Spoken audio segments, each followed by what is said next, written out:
Hi everyone, and welcome to Squirrel Pie Productions. My name is Tommi. You can find me on Ravelry and Instagram as DynamiteTrujillo.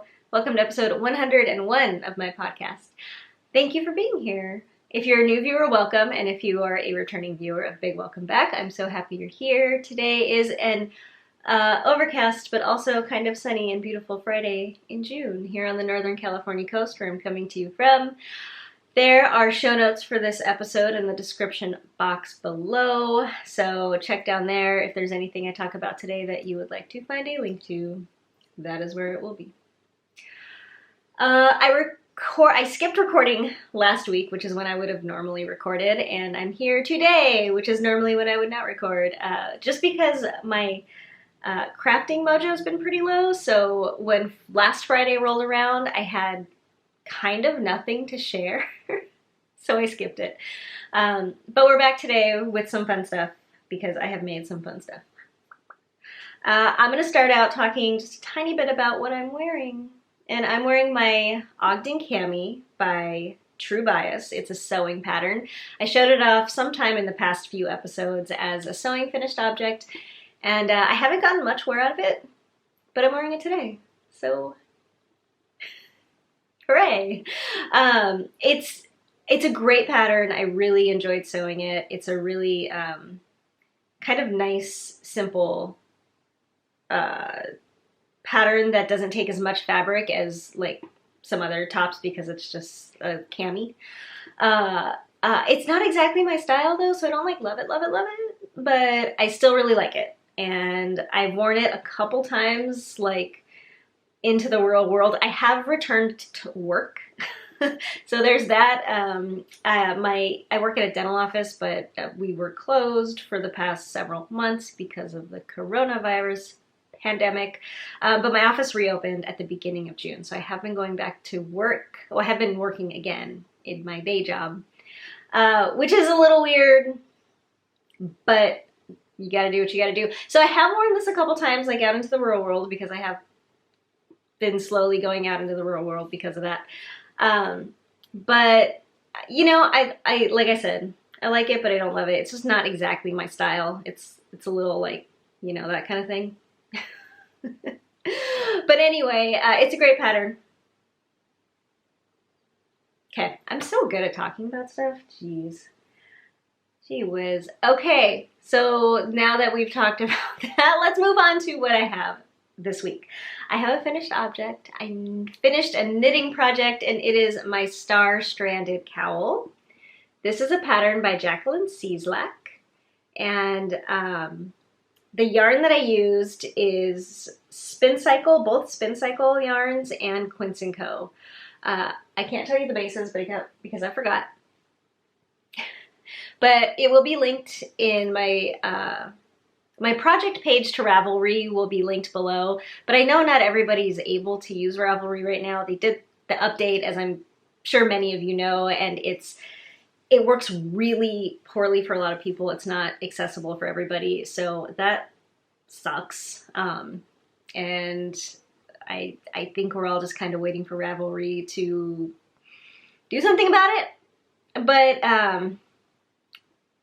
in that case, because I have the project page linked below, if you're not able to use that link, I will also just put the bases in the show notes below so that you don't have to actually go to the link. But it is Quince Co. It's the one with the alpaca in it, and it's like a worsted weight, I think. And then this Spin Cycle is their worsted weight, and I also don't know the colorway names, but I will put it down below. And this is a kit that I purchased from Rumpelstiltskin, which is a local yarn shop in Sacramento.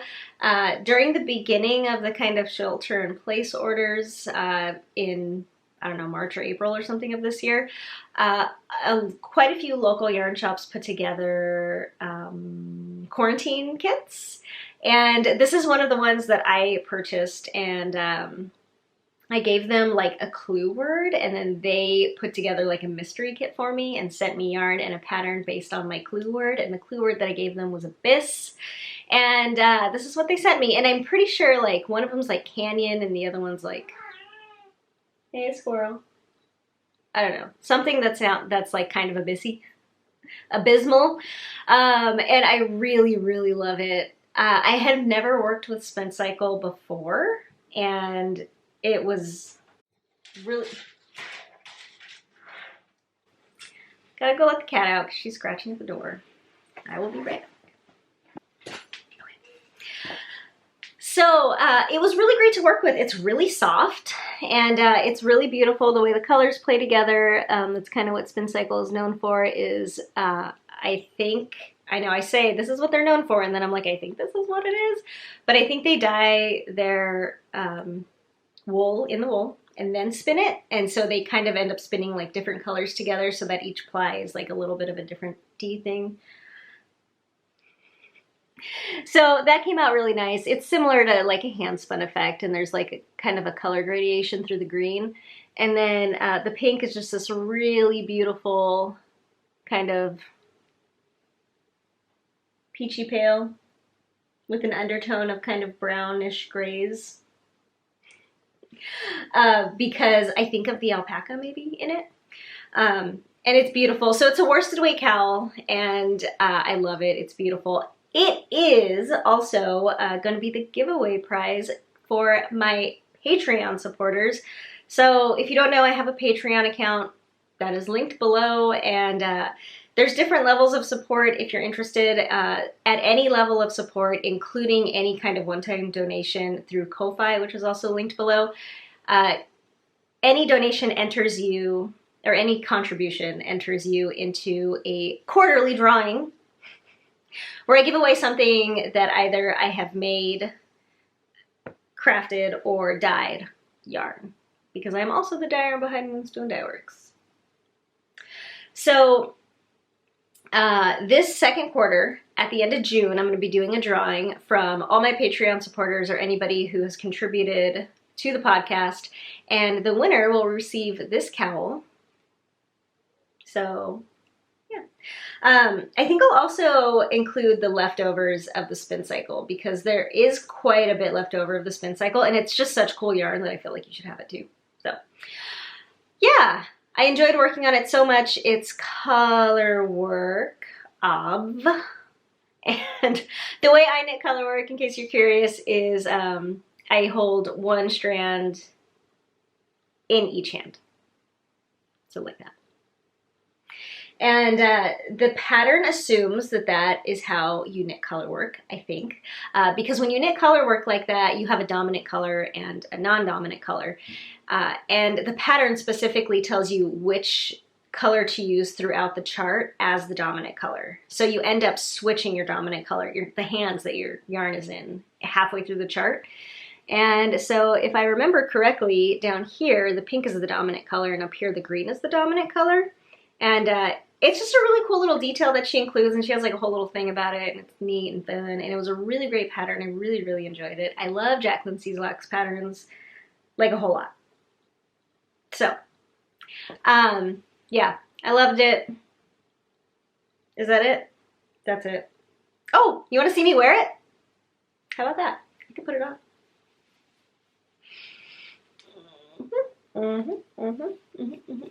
I knitted on the needle size called for, which I don't remember what it was.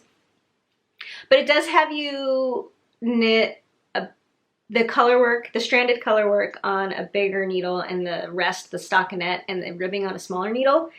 And did I say it's called the Star Stranded cowl? All right, there it is.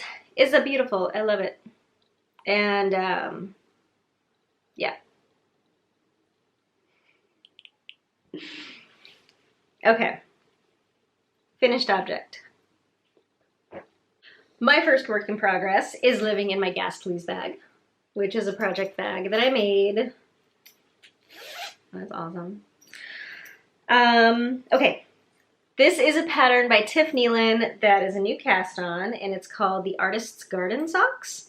And it's a pattern where throughout the whole month of June, so this current month that I'm recording right now, for the rest of the month, all 100% of the proceeds from this pattern are being donated to Black Lives Matter and Color of Change. So check this out if you're interested. Tiff Nealon, Artist's Garden Socks. And here's what I have so far. So I pretty much just did the cuff, and I just started a little bit of the stockinette. Now this is a pattern that has you hold either 2 or 3 strands of fingering weight yarn together to get either a DK or an air engage. I'm doing the 2-stranded version. So I've got 2 strands of fingering weight yarn. It also calls for like a million colorways. Let me see, 1, 2, 3, 4, 5, 6, 7, 8, 8 colorways. I think it's what it's called for, and that's what I have. And then it has you marl. So that's what I'm doing. The cuff is a broken rib, and then it's got some stockinette and some texture in the leg and foot. And it's cool because it has an option for like regular sockage or for a toeless sock. So I'm totally gonna do that. I'm making the version without a toe. So I'm gonna have socks with no toes. I'm pretty excited. I've done that once before as a gift. Years ago, I made a friend of mine a pair of yoga socks, and it was a pair of socks without toes or heels. So this one has a heel, but I'm excited to have a pair with no toes. I don't know, we'll see, I don't know. I think I'm gonna like them. I think that sounds really cool. So I'm knitting this on a size 2, which is significantly smaller than what the pattern calls for. I forget what the pattern calls for, it might be a 4 or something like that, but the last DK weight socks that I made, I knit on a size 3, and it was way too loose a gauge for me. It was just like super loose. And that was a proper DK, and this is 2 fingering weights all together. So I figured I would still go down in needle size. And I think it's gonna give me a gauge that I like. I don't know, we're working on it, we're seeing. So the yarn that I'm using is like a bunch of scraps. I have a bunch of scraps and mini skeins in my bin back there, and kind of my main color, I think is what it is this one. And this is Cloud Lover, and it's the apple picking colorway. I got this in a club of theirs a pretty long time ago. This one is, what is this? I don't know what this is. It is Knitterly, oh, it's Vesper in the Aqua Melon colorway. And this was something that was sent to me in a swap ages ago. I don't know by who. Whoever has this handwriting. Like a really long time ago. So I think these are kind of my 2 main colors, and this is a self-striping. So I think that's going to be pretty neat. And then all of my other yarns, one of them is scraps from my last pair of Moonstone Dyeworks self-striping socks. This is the Old Fashioned Love colorway. The rest of these, well, this one is Lorna's Laces in the Zombie Barbecue colorway. And this, I'm pretty sure, was sent to me by Jenny of Tiny Paper Foxes in a swap a long time ago. These are the rest of the colors that I'm using, and these are all minis that were sent to me in a mini skein swap with Lisa of Fiber Nymph Dyeworks and the 90% Knitting podcast, also a pretty long time ago. So this one is another self-striping yarn. It's Turtle Pearl Yarns. And Sparticle Dyes, that's this one. This one is Fiber Nymph Dyeworks. It's another self-striping colorway, and it's the Ardmore color way. Blue Ridge Yarns is this blue one in the Waterfall colorway. So these are all going to be like short marled together with the 2 main colors, which are the first green one that I showed you, and I think this one. I think I lied before. I think this is the other main color. Anyway, it's complicated. But I'm really excited about these. I love scrappy projects. I love it when yarns are like marled together and they change, and so I'm really excited about it. I've never made like scrappy marled socks before, so I'm pretty stoked. And yeah, I was a little hesitant about doing a broken rib cuff because I just always do a regular rib cuff, but I was like, what the heck, I'm gonna do it. Because I kind of want to follow the pattern for once in my life. I did already break from pattern though. Just like a minor thing about stitch counts, doesn't matter. It's a great pattern so far. I am excited to be working on some more heavier weight socks because I find that I enjoy knitting those right now more than just plain old fingering weight socks. Okay, that's my first work in progress. My second work in progress is crochet, so I'm gonna dive down here and get it. I've been working on my crochet granny stripe blanket, and it's big, guys. It's big. It's really big. I cast on way too many stitches. So I think I did the thing. I started this years ago, by the way. This is a fingering weight scrap yarn crochet blanket. I used a tutorial by Bella Coco that I will link to below. A lot of people who cast on one of these used the Attic 24 pattern, which I'm not going to link to because I didn't use it. I found it to be very confusing, but that's because I'm not good at reading crochet. I needed like a video tutorial. So if you ever found that confusing but you're interested, check out the video tutorial that I'm linking to. It's awesome. So I started this years ago, and I feel like I did the same thing that a lot of other people did, is I cast on however many stitches that would like drape over my bed because I wanted like a bedspread sized thing, and I had a queen size bed at the time. So I made it way too wide. It's huge. And because of that, what I've decided to do is I'm not going to crochet it longer than the width because I don't want it that enormous. I don't want a queen size bedspread sized crochet blanket. I want something more of like a couch size blanket. So I've decided to just make it square. It's so wide that I've been working on it for years, slowly, but still. And I haven't even gotten to the point where it's as long as it is wide yet. So I feel pretty sure that once I get to that point, that's where I'm going to stop. And it's just going to be a really big square. So here it is. This maroon, I'm going to take off my stitch marker because I keep clanking it on the floor. And that's annoying. Hi. Hello. Where'd my head go? I've got this donut progress keeper on it though, because it's cute. Yeah, so my first initial chain, whatever terminology, don't know it, is this maroon one down here, and that's some hand spun. And I'm just gonna kind of give you the up and down tour of this thing. It goes, I don't know what, 2016, 2017, 2018, 2019, and way up here. Okay, I went too slow for the years, but anyway, 2020.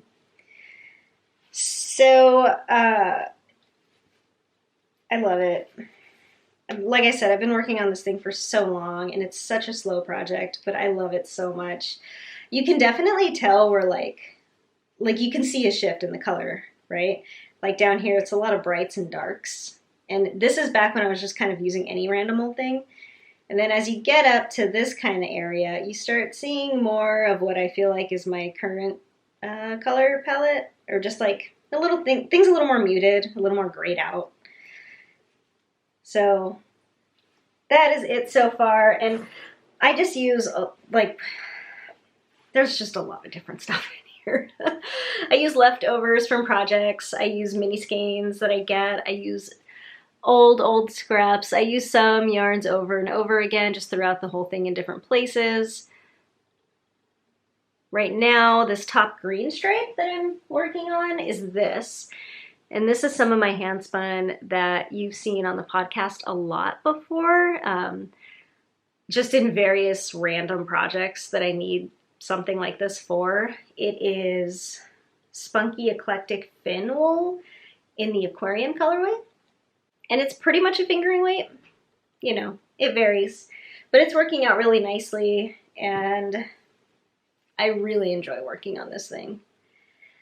It's just really mindless, and I know what I'm doing, and it's fun to do something different with my hands every once in a while because most of what I do is knitting, and it's fun to crochet, but It's fun to work on this because it's a crochet thing that I just know how to do, and I don't have to actually like learn anything new, because most of the time when I'm crocheting, I'm learning something new as I'm doing it, because I'm such a beginner crochet. I don't know, whatever. I have a lot to learn when it comes to crochet. So I've been really enjoying this. I love this blanket very much, and I can't wait until I can actually just use it. I haven't decided. I've been thinking about it lately since I'm kind of coming to the end part of making this.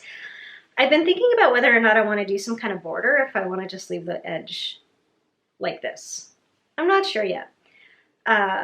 If you have an opinion on that, I would love to hear it. If you've made one of these and done one or the other, I would love to hear that too.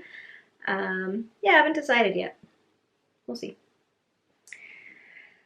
So that's my crochet blanket. I have one more work in progress.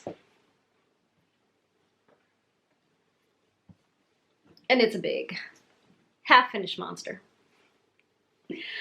So this is a stuffy that I'm making for my 2-year-old daughter. And I'm making her, I talked about this in my last episode, but I'm making her stuffy versions of these two monsters from this book called Because I'm Your Dad by Amit Zappa. And so the monster that I have mostly completed is the daddy monster, and then this is the baby monster. So I used knit picks. Well, no, I used knit picks acrylic bulky weight. I forget what it's called, but it's the knit picks acrylic bulky weight, and it's the avocado colorway. I bought 2 skeins of it, and I ran out of yarn. I ran out for the arms. So I just used some DK weight from my scrap stash, held double for the ends of the arms. It's a pretty good pattern. I didn't tell you what pattern it is though. It's the Hugo the Couch Monster pattern from Rebecca's Dangerous Book of Knitted Monsters, which is this book. And I'm making this guy, Hugo the Couch Monster. Yeah, it's a fine pattern. I don't know, it's okay. I've made toy patterns that are written like kind of better, but you know, whatever. It's a pretty old pattern, like it's a pretty old book. But so it's pretty much a bottom-up monster. You knit the legs separately, and then there's a hole in the bottom here as you knit up, and then you decrease at the head. She has you do a 3-needle bind-off. I kind of wish I would have done Kitchener instead, because then there would be no seam. Also, there were no instructions on how to close up the hole on the bottom, like anywhere in the book. I could be mistaken. I could have just not found it, but it did not give any instructions on how to close up the giant crotch hole. So I just made it up, and I think what I ended up making up was a horizontal mattress stitch is what I think I did. And I looked through projects too, and I couldn't find anybody that like addressed it, but it doesn't matter, whatever. I was a little peeved at the book, but whatever. So what I did is there was a big hole, and there were two cast-on edges. And I just kind of took my needle with some yarn on it, and I went into both legs of one stitch kind of above where the cast-on was, pulled it through, and then went through this, did the same thing on the other edge. And I just did, I did that the whole way. And like I said, I didn't look anything up. I just kind of made it up, and I figured it would look really janky, but it's perfect. Look at this crotch. It's beautiful. It's like almost totally seamless. So I think it was a real thing. I think I probably did a horizontal mattress stitch. So I was pretty happy about that. And I did change the way that you do the arms. She has you work the arms from the bottoms up and then whip stitch them on, but I don't like doing that. I don't like whip stitching things on toys. I think that's super sloppy. And I'm not saying this is any less sloppy, because it's a little sloppy, but what I did is I just picked up stitches and knit down. And I did her arm instructions in reverse. So that is where I picked up, and that's the underside. And I think it looks pretty good. These floppy arms. So I haven't done a face yet, obviously. I did stuff it with like polyfill. I bought a pretty big bag and I used most of it in this monster, so hopefully I have enough for the baby monster. But I still haven't decided on what I'm going to do about the face yet. I asked for suggestions on my last episode and I got so many good suggestions and they were all so good that I don't know which one I'm going to do. But I'm definitely going to pick from one of those. Everything from duplicate stitching to cutting out felt and sewing it on, to felting things on, to embroidering, to crocheting like eyes and stuff and sewing them on. There were such good ideas. Thank you so much to everybody who left suggestions. I'm definitely going to be doing one of those. I don't know what though. I don't know what, but something. It's going to be good. So that's pretty much the daddy monster without the face. Lucy has found it and she loves it and she has squished it and hugged it. She doesn't, I don't think, realize yet that it's the monster from the book yet. But then, after I finished that monster, I cast on the baby monster. So the yarn that I have for the baby monster is also Knit Picks. This one is Swish. It's a DK weight superwash merino, and it's in the Sugar Plum colorway. I also got 2 skeins of this, and I'm totally going to have enough yarn for the baby monster. So I also did the daddy monster on a size 9 needle. The baby monster, it's the same pattern, but a smaller gauge, so it's going to be a smaller monster. It's on a US size 4, and here it is so far. So this is the hole that I was talking about before, that I ended up sewing up with my makeshift mattress stitch. And it's just weird. Like I don't know, it's weird. I feel like, I don't know, it's weird that I don't know. Minor criticisms of patterns, I don't know. It's fine, it's good pattern, it's great pattern. So, I'm almost done. So you cast on the feet and do those first, and then do some joining here, and then you just knit straight up, and then you start decreasing for the head, and that's where I am. I've done the first few decreases, and then I will do, I think, a Kitchener stitch on this one. If I don't care about it not matching, I might just do the 3 needle bind off again though, so that it matches. We'll see. And then I'll stuff it from the bottom and close it up. And I'm going to do the arms the same way. I'm pretty sure I'm going to have enough yarn left, so I'm not worried about doing the gray hands again, but just in case I do have this here. This is Machete Shop in their DK. I also have some Knit Picks Wool of the Andes Bulky that I'm going to use for the horns, because these monsters do have little horns. And yeah, the baby monster is so much softer than the daddy monster, because this is superwash merino and the daddy monster is acrylic. This is so much softer. But anyway, I thought I would be done with these by now. I thought this was going to be like a super quick project, but I'm getting there. I'm getting there. I really want these to be done, just because I think she's going to love them. I think it's such a neat idea to like make stuffies based on the book that she likes. So that's it. This is living in my fat squirrel project bag. And okay, that's it for the crafting. That's everything I've done. That's pretty good. I've been enjoying my projects. Just feeling a little uninspired, I think, to knit and crochet. And even so, I was on a huge sewing kick for a little while, and then it just kind of, I think it's when I went back to work. I think that's part of it. I'm not spending as much time at home now because I'm there. But I do have, I'm getting distracted. So I have a shop update coming up. Today's Friday. I think I would normally do a shop update tomorrow, which is Saturday, so that I would give some people the time to watch and blah and plan, I don't know. But I'm going to the river tomorrow, so I don't want to do a shop update and then leave. I like to monitor things, make sure everybody's doing okay. So I think I'm going to have it on Sunday. I am going to have it on Sunday. I am. Sunday is, I don't know what the date is. Oh my goodness. So put together. Okay, so today is the 26th. Sunday, June 28th is when my shop update is going to be. It's going to be at 10 a.m. Pacific time. I have 2 colorways going up in the shop. One of them is brand new. They are both self-striping. I'm gonna get them right now. So this is regarding Moonstone Dyeworks. There's a link to the shop below in the show notes, and I hand dye yarn and sell it if you want to buy it. I've fairly recently started dyeing self-striping yarn on a pretty low-key basis, like not like a lot, just like a little, like when I feel like it.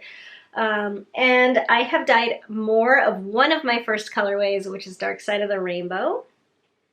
I did sell out of this one when I dyed it originally, and I did have a lot of interest in it from people who didn't get it. So I dyed it up again, and it is a 2-stripe self-striping yarn. This is a dark navy blue gray, and then this stripe is pinks and teals and like hot greens in there a little bit.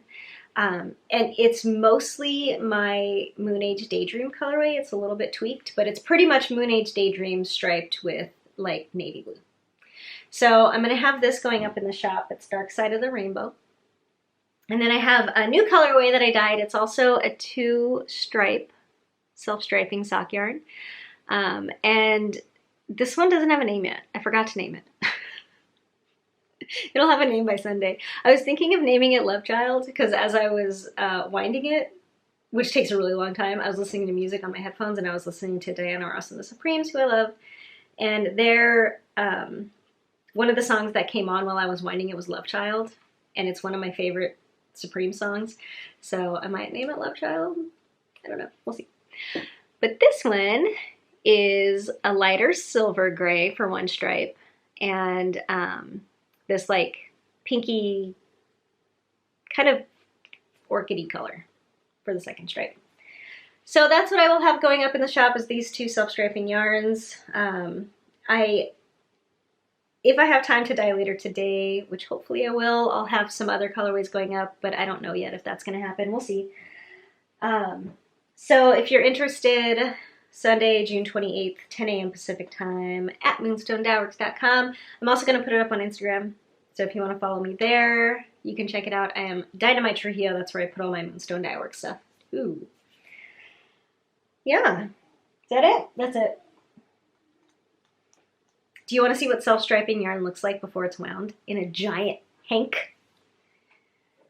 So these are the skeins of Moon Age Daydream that I haven't wound into balls yet. This is what a giant hank or skein looks like. That's pretty cool, right? I was pretty excited about this.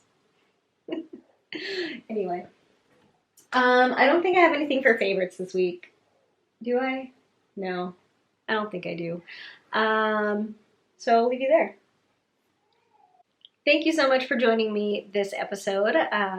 If you liked it, please feel free to like and subscribe. I hope you're having a really great week. And thank you so much to my Patreon supporters and my Ko-Fi supporters. If you're interested in winning that cowl, go check that stuff out. Okay. Have fun and stay awesome. Bye.